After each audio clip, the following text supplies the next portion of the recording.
দেখুন, এখনো 30 ঘন্টা কাটেনি। গতকালই সুপ্রিম কোর্টে ইডির ওপর আক্রমণ প্রসঙ্গে মাননীয় বিচারপতিরা বলেছিলেন তাদের হস্তক্ষেপ প্রয়োজন, না হলে এই রাজ্যে সিচুয়েশন অফ ললেসনেস তৈরি হবে, অরাজকতা বা নৈরাজ্য তৈরি হবে। এখন অরাজকতা বললে তো কম বলা হবে। আজ ঘন্টার পর ঘন্টা ধরে বেলডাঙায় যা চলল, খুব নরম করে বললেও তাকে বলতে হয় জঙ্গলের রাজত্ব।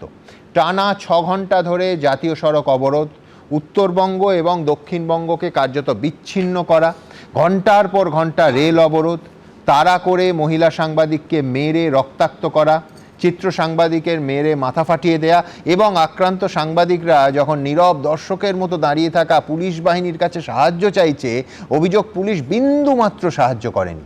সব থেকে উদ্বেগের যেটা, স্বয়ং রাজ্যের মুখ্যমন্ত্রী বলছেন এটা আমারও হাতে নেই। আমার প্রথম বক্তা আজ ডক্টর নজরুল ইসলাম, আরও এই কারণে যে নজরুলদার নিজের জেলা মুর্শিদাবাদ। সিএ আন্দোলন, ওয়াকফ আন্দোলন থেকে আজকের এই ঘটনা। কেন পুলিশ ন্যূনতম আইন শৃঙ্খলাটুকু রাখতে সক্রিয় হচ্ছে না নজরুলদা? তবে অনুষ্ঠানের শুরুতেই বলবো, এখনও সব জায়গায় পরিস্থিতি সম্পূর্ণ শান্ত হয়নি। কাজেই আমার দায়িত্বশীল বক্তারা নিশ্চয়ই এমন কিছু বলবেন না যাতে উত্তেজনা তৈরি হয়। কিন্তু নজরুলদা, এই অরাজকতা কেন, কোন অঙ্কে? রাজ্যে মুখ্যমন্ত্রী তথা পুলিশ মন্ত্রীর নাম কি? রাজ্যের ডিজির নাম কি? আপনি তারপরে জেলার এসপি বা ওসি স্তরেও যেতে পারেন। রাজ্যে মুখ্যমন্ত্রী তথা পুলিশ মন্ত্রী মমতা ব্যানার্জি, তিনি এই 2 দিন আগে কি করেছেন আপনারা দেখেছেন। নিজে যদি ডাকাতি করতে চান এবং সেই ডাকাতিতে রাজ্যের ডিজিকে, শহরের সিপিকে, ডিসিপিকে, অন্য অফিসারদের নিয়ে যান, তো সেই পুলিশের লোকেরা আইন মেনে কাজ করবে, এটা আপনি আশা করেন কি করে? আপনার যে আশাটা করছেন সেটা তো আকাশ কুসুমের থেকে বেশি। দেখুন, মুখ্যমন্ত্রী বলছেন যে এটা আমার হাতে নাই, তাহলে কার হাতে আছে? উনি তো রাজ্যের মুখ্যমন্ত্রী, উনি পুলিশ মন্ত্রী। বলছেন যে ওখানে কাদের প্ররোচনা থাকে আপনি জানেন। আমি মেনে নিলাম যে বিজেপির লোকেরা প্ররোচনা দিয়েছে, আমি মেনে নিলাম কংগ্রেসের লোকেরা প্ররোচনা দিয়েছে, আমি মেনে নিলাম সিপিএমের লোকেরা প্ররোচনা দিয়েছে। আপনার তো একটা ইন্টেলিজেন্স উইং আছে, আপনার হাতে তো পুলিশ আছে, তো আপনার কাছে তো খবর ছিল। আপনার পুলিশ সেই ইন্টেলিজেন্স অনুসারে পুলিশের ব্যবস্থা ওখানে কেন করলো না?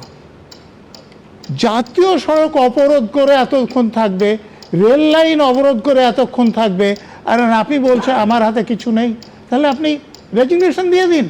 আপনি রাজত্ব চালাতে পারছেন না, আপনি মুখ্যমন্ত্রীর কাজও করতে পারছেন না, আপনি পুলিশ মন্ত্রীর কাজও করতে পারছেন না, তাহলে আপনার ওই পদে থাকার আর কোনো অধিকার নাই, আপনি যে কথা বলছেন আজকে। কিন্তু ধরুন, পুলিশ বাহিনী কালকে চাকুলিয়ার ঘটনা নজরুলদা দেখেছেন, আইসির মাথা ফেটে গেছে, দাঁড়িয়ে দাঁড়িয়ে মার খাচ্ছে। কারণ চাকুলিয়ায় বা ফারাক্কায় এই যে মারধর যারা করছে তারা কারা? তারা তো যারা মমতা ব্যানার্জিকে ভোট দেবেন বলেছেন, তো তাদের গায়ে যদি পুলিশ হাত দেয় তো পুলিশের চাকরি থাকবে? হ্যাঁ, কিন্তু চাকুলিয়া যেখানে বিডিও অফিস ভাঙচুর হয়েছে সেখান থেকে থানার দূরত্ব 300 মিটার, আর 3 ঘন্টা ধরে তাণ্ডব চলেছে। প্রথমে গুঁড়িয়ে দেওয়া হয়েছে, তারপর আগুন লাগিয়ে দেওয়া হয়েছে। 300 মিটারের দরকার নেই। এই লোকেরা যদি থানাতে গিয়ে পুলিশের লোকদেরও মারে, আপনারা তো কলকাতায় দেখেছেন যে ভয়ে লুকিয়ে পড়ে ফাইল দিয়ে মাথা ঢাকছেন। তো ওখানে বিডিও অফিসের দরকার নেই, ওই থানাতে গিয়েও যদি তারা মারধর করে, তো পুলিশ মন্ত্রী যদি তাদেরকে নির্দেশ না দেন এবং তার থেকে এসপি হয়ে যদি তাদের কাছে নির্দেশ না যায়, তাহলে তারা মার খাবে, তারা কোনো ব্যবস্থা নিতে পারবে না। আমার তখন জন্ম হয়নি, শুনেছি নকশাল আমলে রাজা রামমোহন রায়, বিদ্যাসাগর, জাতির জনকের মূর্তি ইচ্ছাকৃতভাবে ভাঙা হতো। আজ সকালে দেখলাম প্রবন্ধ মূর্তি মহাত্মা গান্ধীর, সেই ছবি তো ফিরে আসছে। দেখুন, আপনার যদি আইনের শাসন না থাকে, আমাদের রাজ্যের মুখ্যমন্ত্রী সংবিধান মানেন না, আইন মানেন না, তিনি যা বলেন সেটা আইন। এবং এই রকম পুলিশ অফিসারদের, যেমন রাজীব কুমার রাজ্যের ডিজি, তার রেকর্ডটা কি? তার রেকর্ড হচ্ছে মমতা ব্যানার্জির বিরুদ্ধে চিটফান্ড কাণ্ডে যেসব প্রমাণ ছিল সেগুলো তিনি মামলা থেকে সরিয়েছেন।